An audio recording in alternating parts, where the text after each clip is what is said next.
This is part 8. Previous part we have completed the poem 2.1 Song of the Open Road. Now we are going to learn about the poetic devices which are in this poem. In this poem there are some poetic devices. These are ode, number 1 ode, number 2 free verse, number 3 blank verse, and number 4 dramatic monologue. Today we are going to learn these concepts. What is the meaning of ode? First I will give you the definition of ode, then I will explain it in Marathi. Ode means a poem that is written for a special occasion or that speaks to a particular person or thing. ओड हा एक कवितेचा प्रकार आहे की कवितेतला एक घटक आहे. मग अशा प्रकारची कविता कशावर ओळखायचे की बाबा हा ओड प्रकारातली कविता आहे. जर एखादी कविता फक्त एखाद्या गोष्टीसाठी म्हणजे एखाद्याला उद्देशून असेल, म्हणजे काहीतरी मेसेज ठराविक गोष्टीसाठी एखादा मेसेज द्यायचा असेल, एखाद्या प्रसंगानुरूप असेल किंवा पर्टिक्युलर पर्सनला पर्टिक्युलर गोष्टीबद्दल म्हणायचे असेल तर तो काव्य प्रकार कुठला झाला? ओड झाला. मग ओड कशावर? आता जसं for example the song of the open road.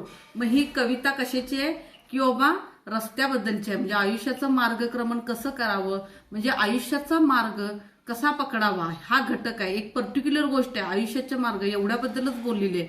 जसं एखाद्या व्यक्तीबद्दल देशभक्तीपर म्हणजे काय असणार आहे त्या कवितेमध्ये?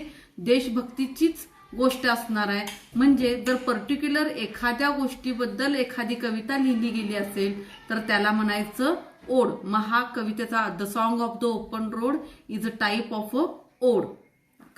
लक्षात आलं? ही कन्सेप्ट ओड म्हणजे काय? पर्टिक्युलर गोष्टीबद्दल एखादी कविता करणे म्हणजे काय झाले? ही ओड या प्रकारातली ODE ओड. ओड हे स्पेलिंग आहे. ODE हे ओडचं स्पेलिंग आहे. या प्रकारातली कविता झाली असं आपण म्हणू शकतोय. त्यानंतर पुढची कन्सेप्ट आलेली आहे ode concept we have completed now. Next concept is free verse. What is the meaning of free verse? Free verse is a poetry that does not rhyme or have a particular rhythm. The features of the free verse are.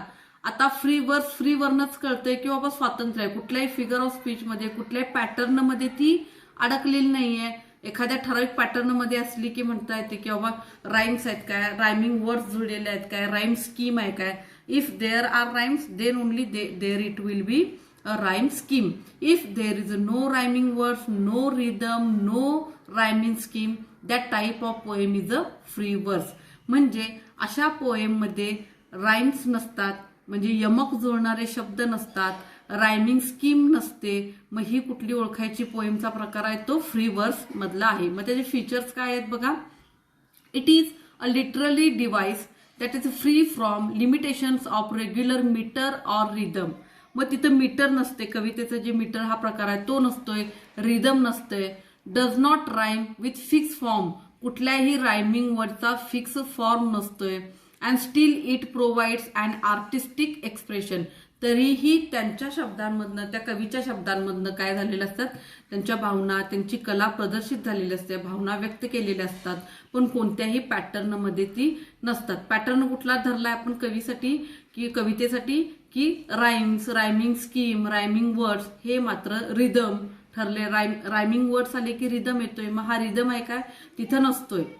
In this way, the poet can give his own shape to a poem as a desire and can use various poetic devices to create the effect he considers suitable for the piece. मग जशा प्रकारे त्या कवीच्या भावना कशा व्यक्त होत जातील, कशा प्रकारे त्यांना विचार पुढचे येत जातील, त्या प्रकारे कवीनं काय केलेली असती? ही कविता मांडलेली असती.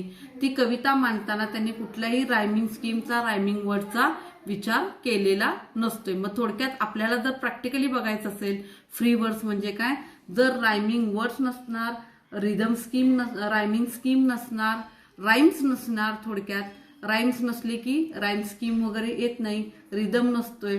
मग हे ओळखायचं कुठला प्रकार आहे? हा फ्री वर्स मधला प्रकार आहे. Like this we have completed the type of free verse. Now next there is also a device. Next device is the blank verse. and now free verse. Okay, now we are going to learn blank verse. What is the blank verse? Free verse is a completely different from blank verse, which essentially has to occur in iambic pentameter. Blank verse is a poetry written with a regular metrical but unrhymed lines. It is described the most common form of the English poetry, which has been influential since the 16th century. मग आता blank वर्स कसा आहे? Blank वर्स पण यातलाच प्रकार आहे, अशा टाईपच प्रकार आहे. तर त्यामध्ये काय असणार आहे? तिथं पण काय नसणार आहे? रिदम नसणार आहे, पण तो कसा असणार आहे? राईम्स नसणार आहे. आणि त्यामुळे त्याला काय म्हटलेलं आहे की बाबा ब्लँक वर्स म्हटलेलं आहे. Although free verse requires no meter, rhyme or other traditional poetic techniques. It is the use of internal pattern of sound. The choice of exact word and their chosen places are the factors which attribute the free verse its lyrical or rhythmical beauty. मग blank वर्स मध्ये तो पण प्रकार अशा प्रकारेच आहे. तिथं पण रिदम नसणार आहे, राईम स्कीम नसणार आहे. मग त्या प्रकाराला पण काय म्हटलेलं आहे? ब्लँक वर्स म्हटलेलं आहे. Now we have completed the blank verse. Next type is dramatic monologue. What is the meaning of dramatic monologue?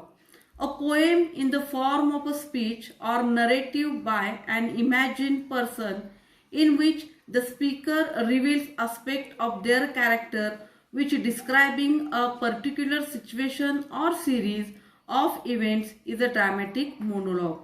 The song of the open road is a form of a dramatic monologue.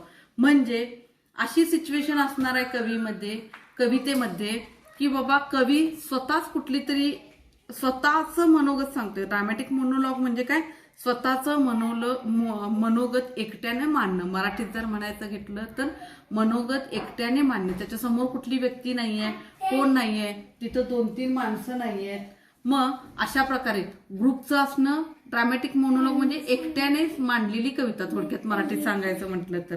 मग इथं काय असणार आहे? Poem in form of speech or narrative by अ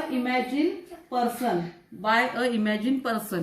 मग इथं जसं कवीनं काय imagine केलेलं आहे की आयुष्याचा रस्ता कसा आहे हे इमॅजिन केलेलं आहे, किंवा एखाद्या ठराविक सिच्युएशन बद्दल एकट्याने बोलणे म्हणजे काय? Dramatic monologue. मग अशा प्रकारे कवी एकटा आपलं मत मांडतोय की बाबा अशाशी आयुष्यातली सिच्युएशन असेल तर अशा प्रकारे आपण गेलं पाहिजे. हा म्हणायचा ड्रामॅटिक मोनोलॉग. म्हणजे एकट्याने स्वतःचं मत मांडणे एखाद्या ठराविक गोष्टीबद्दल, याला मोनोलॉग म्हटलं जातंय. Like this now we have completed the poetic devices like ode, free verse, blank verse and dramatic monologue, and these are the important concept in this poem. So today we are going to stop here and I have completed this video now. Okay.